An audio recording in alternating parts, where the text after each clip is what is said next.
bisa jadi pahala. Coba gimana ceritanya? Ada hadisnya? Ada. Ingat. Dikatakan apa? Man ijtahada. Kalimatnya hadis. Man ijtahada wa asaba, ya. Lahu ajr. Barang siapa yang berijtihad, yang bersungguh-sungguh, kan? Lalu benar dia lakukan, maka 2 pahala. Wa man ijtahada wa akhta, ya. Lahu ajr.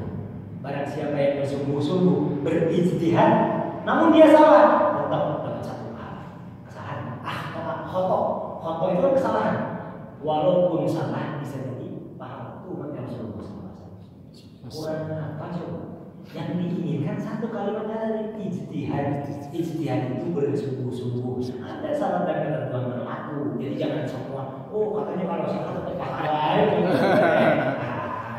Jangan sampai, kita salah mengartikan itu. Kesalahan bisa jadi pahala itu apabila dia sudah bersungguh-sungguh melakukan. Contohnya ada di dalam ilmu fikih. Ingat, ijtihad. Ambil kategori dalam ijtihad. Ijtihad itu dalam ilmu fikih. Contoh kasus apaan? Sholat di satu daerah yang nggak tahu itu kiblatnya kemana. Kiblatnya nggak tahu kemana. Ya, kalau ada masjid udah tahu ada mihrabnya. Nggak usah nanya, nggak usah apa itu mihrab. Ikutin aja tuh. Tapi kalau di daerah antah berantah, ya kan? Kita nggak tahu kiblat kemana. Lalu kita ingin bertanya, nggak tahu tentang ilmu falak, atau ilmu mencari arah kiblat, nggak tahu. Handphone mati, kompas nggak ada. Ini contoh aja kasus ketika itu semua terjadi. Bagaimana? Nah, dia cari tahu, ya kan? Dengan ilmu atau bertanya. Pertama ijtihad yang kita ngomongin, dia tahu yang namanya sholat itu biasa ke arah barat, ya ke arah barat, nyegok dikit, ada yang ke kanan, ke daerah sana ada yang kiri, ya kiri sedikit. Dengan ijtihadnya, itu matahari, tapi ketutupan, ada bayangan nggak ijtihad, beres, kayaknya ke sana, kan itu. Karena udah mencari-cari tuh ijtihad, arah kiblat bertanya nggak ada. Lalu dia yakin bahwa arah kiblat kita waktu itu jalan ke sini arahnya terus ini matahari, langsung dia lakukan arah kiblatnya tadi. Sholat lagi dengan ijtihad. Setelah sholat dia lakukan beres. Ternyata asar tadi zuhur, asar beda lagi, harus ijtihad lagi. Ijtihad bukan tadi yang arahnya tadi ke barat tapi salah. Lalu yang kedua ada tadi mah ke kiri. Ternyata itu ternyata bukan ke kiri tapi ke kanan. Bagaimana? Yang tadi dapat pahala yang salah. Kan tadi salah dapat pahala. Itu contohnya di dalam fikih. Itu salah satu dari kategori yang dimaksud dengan akhta. Manis ada apa? Nanti itu cuma contoh doang. Nanti lebih jelasnya di fikih. Terus dilanjut lagi apa? Wa in fatum ila Allah Ta'ala minhu, maka bertaubatlah kepada Allah Subhanahu wa Ta'ala. Wahdar kullal hadari. Namun hati-hati, harus benar-benar kita menjaga diri kita. Wahdar min kullal hadari min israri alaihi, menyengajakan perkara tersebut. Karena dikatakan di dalam hadis al-israr al-saghair al-kabair. Jadi menyengajakan perkara-perkara yang sepele, dosa-dosa kecil lah ya. Dia sengajakan tuh melakukannya, maka itu terhitungnya dosa besar. Jadi dosa besar, walaupun itu terlihatnya atau kita tahu itu dosa kecil, tapi sengaja kita lakukan, itu justru menjadi dosa besar. Wala tazal sa'ilan min Allah husnul khatimah, dan jangan berhenti untuk meminta kepada Allah agar mendapatkan husnul khatimah. Waqad balagana anna syaitan la'anahu Allah yaqulu, dan telah sampai suatu hadis, ya, suatu riwayat bahwasanya setan la'anahu Allah, semoga Allah melaknat setan, qasama dhahri, katanya yaqulu, setan mengucapkan suatu ucapan. Ini apa ucapan setan? Qasama dhahri alladhi yas'alullah ta'ala husnul khatimah. remuk tulang belakangku, remuk punggungku, hancur punggungku, maksudnya apa? Celaka diriku, tersakiti aku, bahasa gitu. Apa?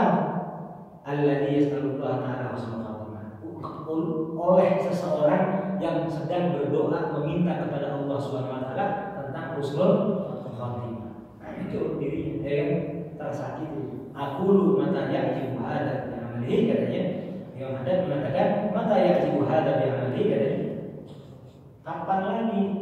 kapan lagi sesuatu yang luar biasa bagi seseorang melakukan hal hanya sebuah doa namun bisa menghancurkan setan. Akhafa an yaqtan, katanya aku takut orang-orang tidak memahami hal tersebut. Maksudnya seperti itu ya. Maksudnya jadi orang-orang menyepelekan hal itu, ditakutkan. Dilanjut lagi wa aktsara minal hamdi wa syukri lillahi ala ni'matil Islam, dan juga perbanyaklah untuk menyebut alhamdulillah dan bersyukur kepada Allah Subhanahu wa taala ala nikmatil Islam, atas kenikmatan yang Allah berikan dari kenikmatan Islam ini. Maka kita harus terus bersyukur. Bangun tidur langsung alhamdulillah. Jadi kan gitu, bersyukur kepada Allah Subhanahu wa taala. Yang pertama yang harus disyukuri adalah kenikmatan Islam. Ingat. Fa innaha a'dhamun ni'am. Kenapa kok Islam duluan yang kita harus bersyukuri? Karena keislaman itu adalah kenikmatan yang paling luar biasa. Wa akbar wa yang paling besar kenikmatan Allah berikan kepada seorang hamba. Kenikmatan terbesar tidak ada lagi kecuali Islam.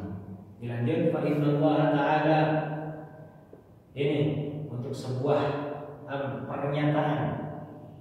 Kenapa kok Islam kenikmatan terbesar? Dikatakan sesungguhnya Allah Subhanahu wa taala lau a'ta dunya bihada biriha abdan wa mana'ahu Islam, katanya. Lau a'ta fa innallaha ta'ala, dan apabila, maka sesungguhnya apabila Allah berikan dunia bihada biriha, dengan semua isinya, dengan semua kemewahannya, dengan semua keindahannya, dengan semua keindahan. Wa mana'ahu Islam. Jadi kalau Allah kasih dunia, kasih kenikmatan dunia, keindahan dunia, keistimewaan dunia, kesenangan dunia kepada seseorang, wa mana'ahu Islam, namun Allah cegah dia untuk mengenal, memperdalam keislamannya, lakana dzalika wabalan alaihi, katanya, maka perkara tersebut dianggap celaka bagi seorang hamba itu. Bagi seseorang itu adalah celaka. Jadi kalau orang senang, orang bahagia, orang taruhlah kaya, taruhlah orang itu di dunianya nggak ada pernah merasa kesusahan, sultan lah di dunianya, ya. Namun untuk Islam, untuk mengenal Islam, untuk ibadah, untuk syiar Islam, untuk semua kategori apapun di dalam keislaman, apapun itu, amal-amalnya Allah cegah. Ayah, alasan. Ya, pengen disuruh taklim, ada alasannya. Berjamaah, ada alasannya. Pengen semua perkara-perkara tentang Islam, ada aja halangannya. Itu tuh mana Allah yang mencegahnya. Kan itu. Oh, kalau Allah telah mencegah berarti kita, ya karena dirinya itu tidak inginkan hal tersebut, tidak inginkan mengenal kepada Allah SWT, tidak inginkan apa yang diperintahkan oleh Allah SWT. Udah, menjauh aja dari situ. Pada hakikatnya, secara takdir Allah mentakdirkan orang-orang tersebut karena mereka menolak adanya hidayah. Karena di dalam hadis apa? Apabila seseorang menolak hidayahnya Allah, maka dia tidak akan mendapatkan kembali hidayah dari Allah SWT. Lanjut, walau a'tahu Islam wa man'ahu dunya lam yadurhu dzalik. Namun kebalikannya, kalau saja Allah berikan Islam dengan benar kepada seseorang, wa ma'anahu dunya, namun Allah cegah untuk mendapatkan keistimewaan, kemewahan dunia, enggak ngaruh, enggak bakal membuat dirinya itu rusak, tidak akan membuat dirinya itu sengsara. Enggak akan sengsara kalau Allah udah kasihkan Islam kepada diri seorang hambanya Allah. Enggak bakalan sengsara. aslinya. Itu yang harus kita yakini. Kenapa? Karena ada janji-janji Allah untuk orang-orang yang beriman Islam kepada Allah Subhanahu wa taala. Namun itu tadi orang kadang-kadang kita jangan ngomong orang kita.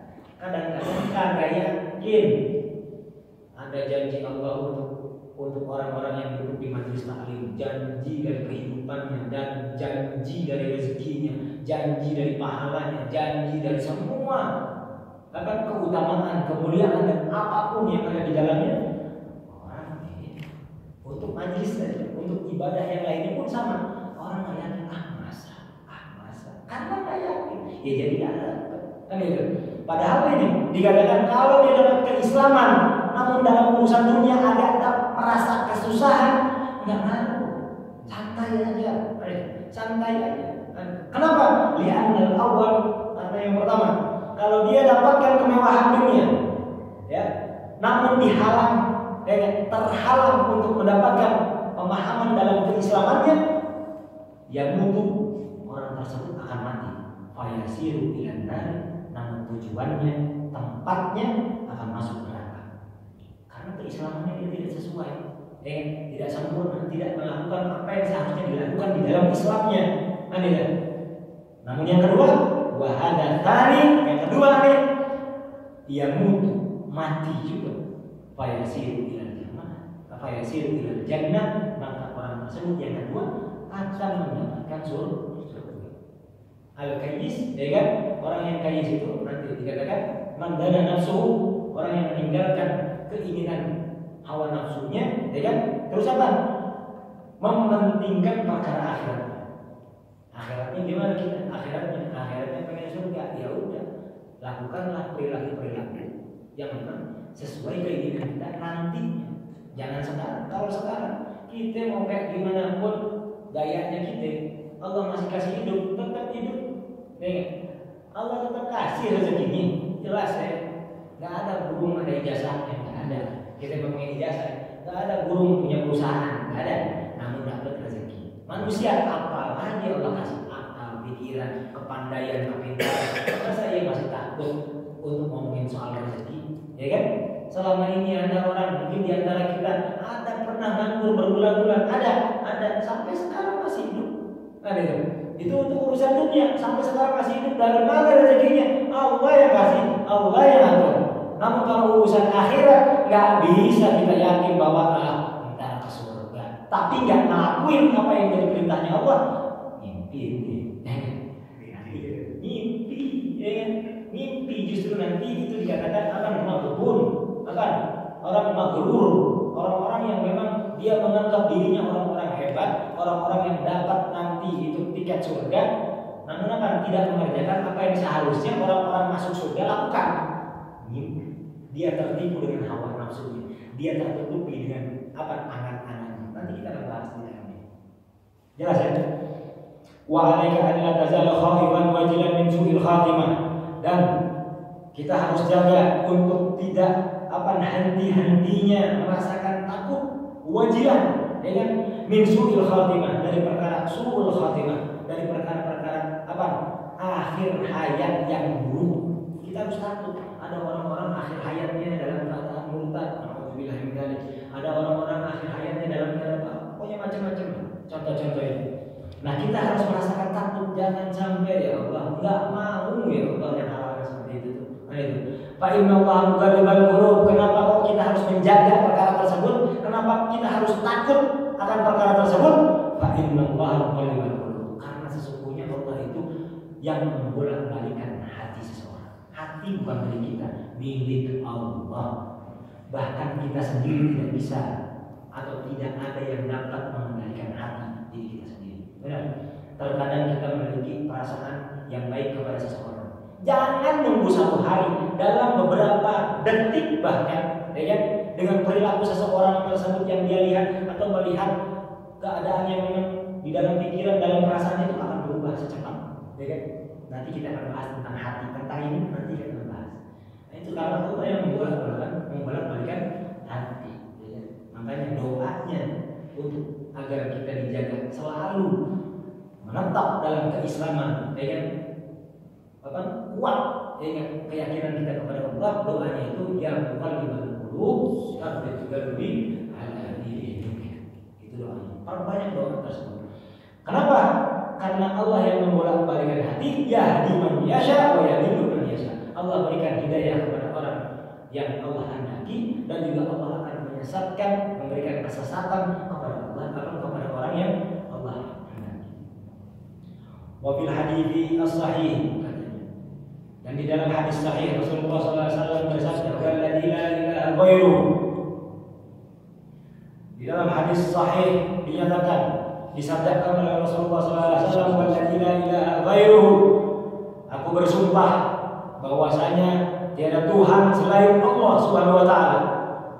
Inna ahadakum, sesungguhnya di antara kalian siapapun itu, la ya'malu bi'amali ahli jannah, akan melakukan perilaku orang-orang penghuni surga, hatta ma yakuna bainahu wa bainaha illa dhira', sampai suatu batasan di mana di antara orang yang rajin melakukan perilaku orang-orang penghuni surga, batasannya itu kecuali hanya satu hasta saja, fayasbiqu alaihi kitab, namun takdir berbicara yang lain. Ya, takdirnya apa? Fayamalu bi amali ahli nar wa yadkhuluha. Takdirnya menyatakan bahwa dia akan melakukan perilaku amalan-amalan penghuni neraka, lalu dia amalkan itu, dia akan masuk di neraka. Serajin apapun, sebaik apapun amal di dalam kehidupan kita, namun ada hadis yang menyatakan itu jaraknya hanya satu hasta, saking dekatnya untuk melangkah masuk surga.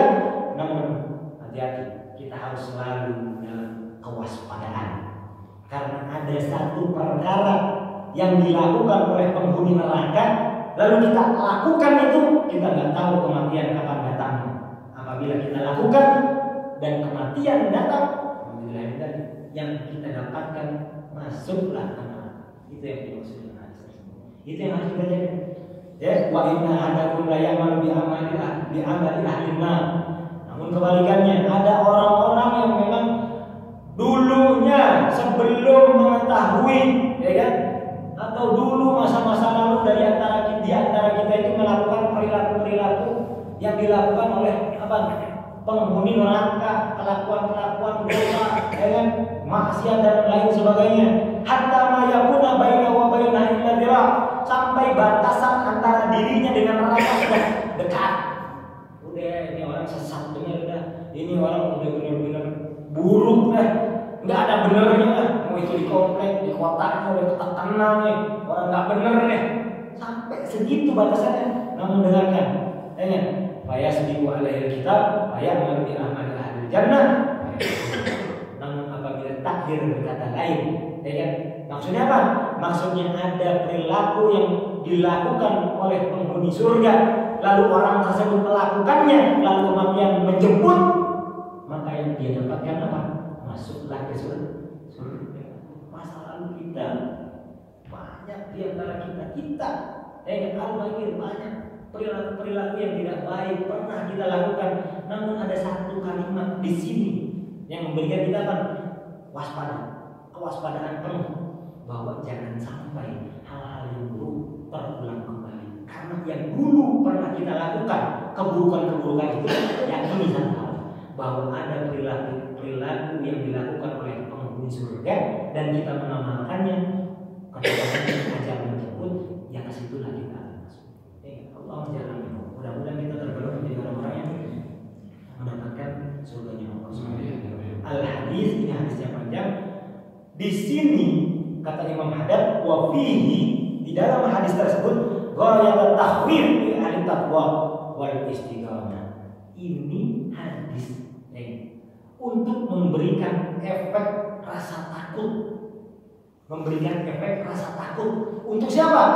Orang-orang yang bertakwa kepada Allah SWT. Orang-orang yang sudah merasa benar, atau orang-orang yang sudah berjalan di jalan yang benar. Orang-orang yang sudah rajin di dalam syariat Islam. Gitu.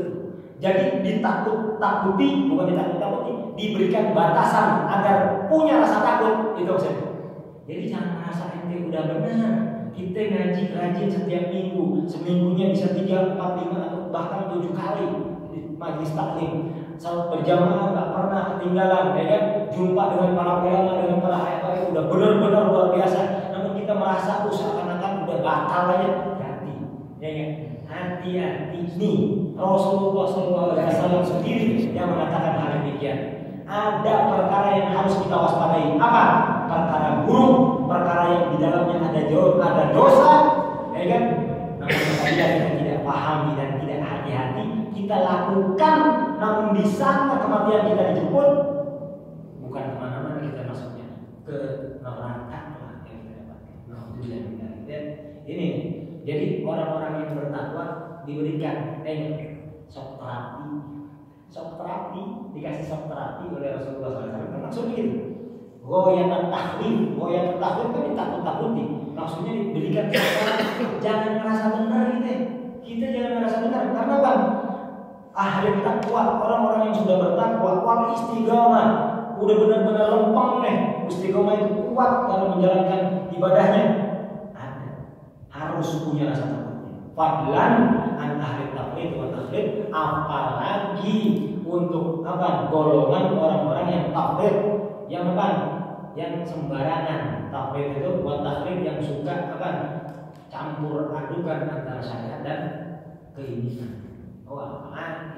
Kita ini yang suka ngegampangin perkara-perkara syariat, yang suka itu campur-campurin jangan dosa mulu, pahala mulu, ya sekali-kali nggak apa-apa lah, ya kan, kayak gini-gini lah. Yang taklid itu kayak gini. Iya itu kalimat balancing itu di dalam agama. Apalagi nggak punya rasa takut kayak begini. Kita pasang. Ada satu kisah untuk yang terakhir. 5 menit lagi ada. Wa kana ba'du salafus saleh. Dan adanya salafus saleh. Ulama-ulama salaf atau orang-orang soleh ketika waktu itu mereka yang mengatakan wallahi, mengatakan apa? Wallahi, aku bersumpah kepada Allah, ma amina ahadun, tidaklah apa? Aman seseorang ala dini terhadap agamanya an yuslaba illa suliba. Dia merasa aman, ya kan, dengan apa yang dia miliki di dalam agamanya nih. Tidaklah orang yang merasa aman di dalam agamanya, dia tidak merasa bahwa ini agama yang sudah dia emban, yang dia sudah yakini, amalan yang sudah dia lakukan selama seumur hidupnya ini, ya kan? Dia merasa nggak bakalan saya tinggalkan, saya sudah aman ini. Nah itu maksudnya. Illa sulima, kecuali justru itu orang-orang yang akan diangkat, ya kan? Dihilangkan, ya kan? Darinya. Jadi jangan merasa bahwa kita tenang-tenang aja, nyaman-nyaman. Harus punya rasa takut. Perkara-perkara tersebut dicabut. Bahkan salafus saleh rahmatullah alaihim, dan justru salafus saleh, ulama-ulama dan orang-orang soleh zaman dulu, semoga Allah memberikan rahmat kepada beliau semua, fi ghayatul khauf min khatimatis su, memiliki rasa takut yang benar-benar di dalam kehidupannya. Jadi punya rasa takut. Padahal salafus soleh, orang-orang soleh nih, orang-orang soleh masih punya rasa takut. Orang-orang soleh zaman dulu tuh rasa takutnya luar biasa untuk mendapatkan untuk datangnya suul khotimah. Kekuatan rasa takutnya itu benar-benar dia pasang agar dia tidak dapatkan suul khotimah. Walaupun kalau kita pikir nggak mungkin lah orang-orang soleh suul khotimah gimana? Nah mereka itu selalu memasang di dalam dirinya rasa takut itu. Jangan sampai dapetin suul khotimah. Jangan sampai kan. Min khotimah su'i ma'a sholahi amalihim wa qillati dzunubihim. Padahal mereka itu melakukan sholahi amalihim ma'a sholahi amalihim, bersamaan bertepatan dengan baiknya apa yang mereka lakukan. Perasaan takut selalu ada di dalam diri mereka, bersamaan dengan rasa takut itu mereka itu melakukan pekerjaan yang baik, amal-amal soleh, wakilat dzunubihim, dan dosanya sedikit. Ngelakuin dosanya itu sedikit. Orang-orang soleh zaman dulu Hatta qala ba'duhum, sampai-sampai di antara mereka mengatakan apa? Lau uridu alayyal maut alal Islam bibabil hujur. Dikatakan apabila kalau saja aku ditawari, ya, diberikan tawaran. Apabila kalau saja aku ditawarkan kematian dalam keadaan Islam di pintu kamarku, wasyahadatu di babil dari, dan mati dalam keadaan syahid di babil dar, di pintu rumah, yakni syahadat fisabilillah. Yang dimaksud syahid itu syahid fisabilillah, ya kan? Pilihannya kalau kita kan sudah tahu, mati dalam keadaan Islam aja dengan mati syahid beda, mulia mati syahid. Tapi salafus saleh mengatakan kalau saya ditawarkan oleh Allah ditawarin apa? Mati dalam keadaan Islam tapi di pintu kamar, atau mati syahid di pintu rumah. Apa jawabannya? Lahtarul maut ala Islam ala babil hujrah. Baik, maka aku memilih mati dalam keadaan Islam aja, tapi di pintu kamar. Ala syahadat ala babil dar, terhadap apa? Pilihan syahid namun di pintu rumah. Kenapa? Karena jarak kalau pintu rumah sama pintu kamar kan beda. Pintu kamar langsung di kamarnya dia, keluar langsung tidak ada. Pintu rumah kalau rumahnya gede panjang masa harus keluar dulu ya, meleset nanti nggak dalam keadaan Islam. Nah itu maksudnya. Ada jarak dekat pun tetap dia milihnya mati dalam keadaan Islam. Satu luar biasa ya. Li'anni la adri, kata beliau kan, kata mereka semua kan, li'anni karena diriku tidak tahu, maladhi ya'rifu qalbi, ya kan, apa yang akan terbesit di dalam hatiku, fima bainal hujrah ila babina, di antara pintu kamarku sampai pintu rumahku itu. Jadi hatinya nggak tahu dia akan berpikir apa ketika di antara pintu kamarnya sampai pintu rumahnya. Ya kalau kamu udah ditawarin di depan mata nih, dia di depan mata udah keislaman, mati dalam keadaan Islam, ya udah ini aja langsung aja. Secepatnya kalau memang dikasih dalam keadaan Islam, udah ini aja. Jangan milih di mata aja. Dia ntar yang kemudian, nah kayak gitu. Pilihan orang-orang sekarang, yang kemudian aja ngamalinnya, dia yang kecil-kecilnya nggak usah, ya. Yang kecil nggak dilakuin, yang gede mati. Keburu mati. Nggak ada apa-apa deh, gitu. Masya Allah. Jadi satu lagi deh, karena bahasanya terakhir ini.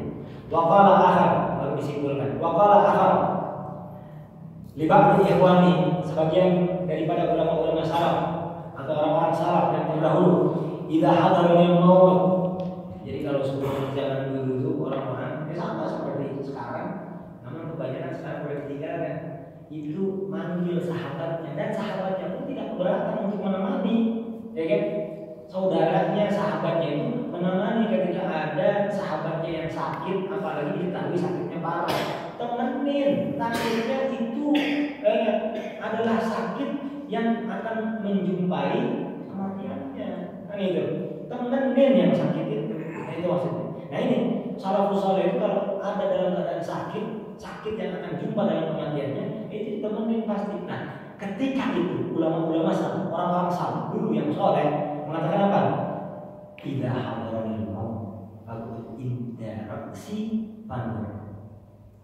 Wahai saudaraku, kalau datang kematianku, kalau datang kematianku nanti, aku interaksi, duduklah dekat kepalaku, deketin kepalaku, gitu, deketin. Pandur, wandur dan perhatikan, wandur dan perhatikan.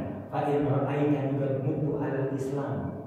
Kalau engkau melihatku mati dalam keadaan Islam, fahujjah amani wabilhu, ambil. Kalau ente saksikan aku mati dalam keadaan Islam, ambil semua apa yang kumiliki dari hartaku ini, jual semua.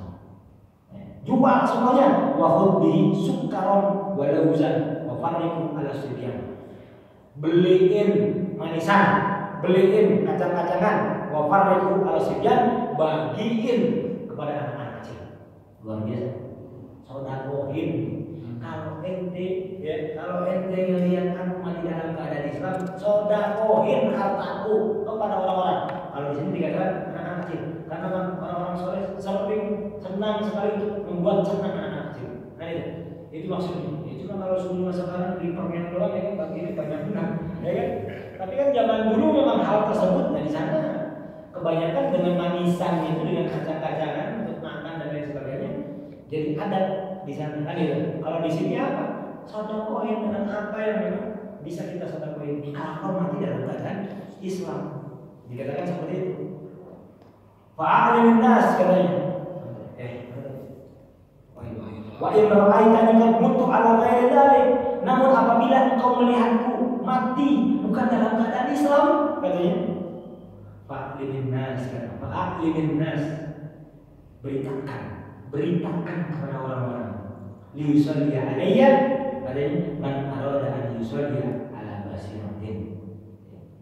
Beritakan kepada orang-orang dan mintalah sholat atau mintakan doa dari orang-orang, katanya, yang ingin mendoakanku ala basiratin dengan sungguh-sungguh atau dengan keikhlasan, dengan ketulusan. Jadi minta. Wa kana kadzakara lahu alamatun. Nah, adapun dikatakan di sini dikatakan tanda-tanda alamatun yu'rafu bihal farq bainal amrayn. Maka ulama-ulama salaf itu menjabarkan tanda-tanda yang adanya tanda-tanda kematian orang dalam keadaan Islam atau bukan dalam keadaan Islam. Qala, ternyata dilakukan di sana tuh ulama-ulama salaf kalau udah ngomong begitu, salah satu kejadiannya itu ternyata benar kejadian. Dilakukan tuh sama saudaranya, ya kan? Dilakukan sama sahabatnya. Melihatlah dia apa? Melihat matinya dalam keadaan Islam, ya, dalam keadaan Islam luar biasa. Maka bagaimana? Faraitu qad mata ala Islam. Ya kan? Aku melihat dia mati dalam keadaan Islam. Jadi mengkabarkan bahwa matinya dalam keadaan Islam. Wa fa'ala ma amara bihi, dan berlanjut melakukan apa yang diperintahkan, min tasadduqi ala sibyan, untuk bersedekah kepada anak-anak kecil. Wa hikayatuhum fi dzalika katsiratun masyhurah, dan kisah-kisah seperti itu banyak sekali dan sudah dikenal orang-orang banyak. Yaitu tentang kisah-kisah yang luar biasa yang dilakukan oleh ulama-ulama atau orang-orang salaf, orang-orang soleh. Jadi sebagai kesimpulan di mana ketika Allah Subhanahu wa taala perintahkan